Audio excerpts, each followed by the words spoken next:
Iron Man 的那个导演来了，钢铁侠导演。Hilarious, huh? I was going to be serious today for Mickey. Nice to see all of you on this fine sunny day. We're here to honor Mickey Rourke, who I had the pleasure of working with on Iron Man 2. But I was first aware of Mickey long before I was aware of who was who in Hollywood. I remember seeing him in Diner, Barfly, Rumblefish, and what person who was a teenager in the 80s didn't try to emulate him in a more romantic moment, channeling him in 9.5 Weeks, which was making a mess of the kitchen.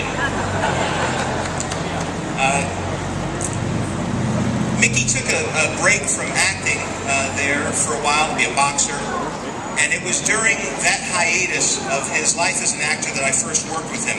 Actually, I almost worked with him. I was cast as a supporting character in a movie called Daredevil. It was the time when I met the people at Marvel, and Mark Steven Johnson was directing this film. It was starring Ben Affleck. And the character of Daredevil, his alter ego is Matt Murdock. And the backstory is his dad, battling Jack Murdock, was a washed-up boxer who was bumped off by the mob, and that's what sends him on his trajectory to be a superhero. The rumor was that Mickey Rourke was going to be pulled from obscurity and play battling Jack Murdock. Well, we were all very excited about this, but unfortunately, it didn't come to be. The powers that be did not approve the casting, and we were all very disappointed. It took the independent film world to rediscover Mickey Rourke and let him back into the club. I remember when I saw Mickey play Marv in Sin City. Thank you, yes, that's how I feel about the role. And then, of course, Darren Aronofsky put him in The Wrestler, and the rest is history. Yes, that's right. That's very anticlimactic. This reminds me a lot of working with Mickey as a director. Here he is, saying hello. How's it going, Mickey? Good. Yeah, there we go. Let me say something to you.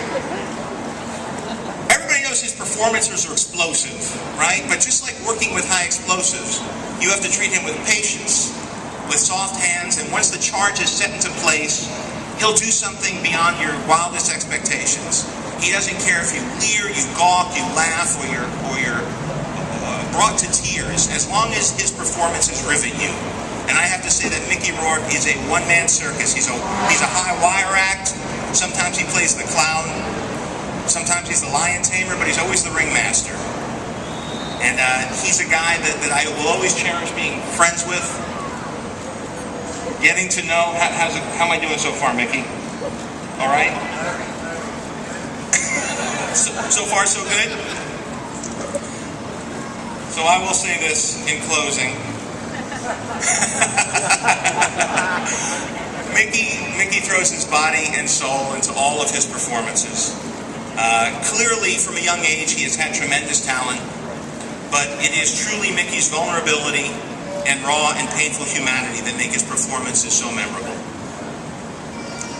It is my pleasure now to introduce his co-star from, I think, is probably my favorite performance my favorite film that Mickey's worked on, Eric Roberts from Pope of Greenwich Village. Please welcome. All right.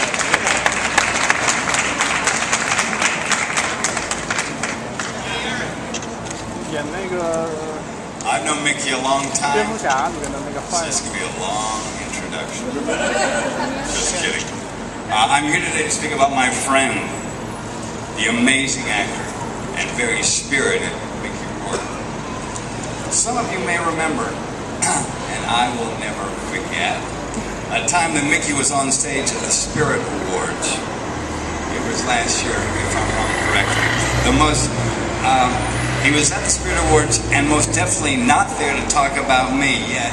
That's exactly what he did. It was one of the most complimentary non sequiturs of all time. Mickey and I have reaped the benefits of a reference together more than once, but I'm going to tell the truth now. I love Mickey Rourke for everything he really is. Greatness. Thank you very much. Greatness is giving a home to any homeless animal the walks into your life. That's what Mickey Rourke does.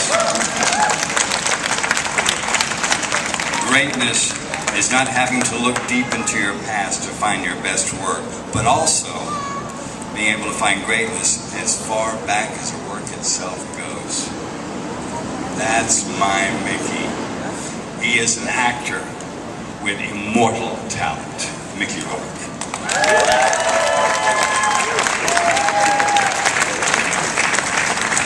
Where are you, Mickey?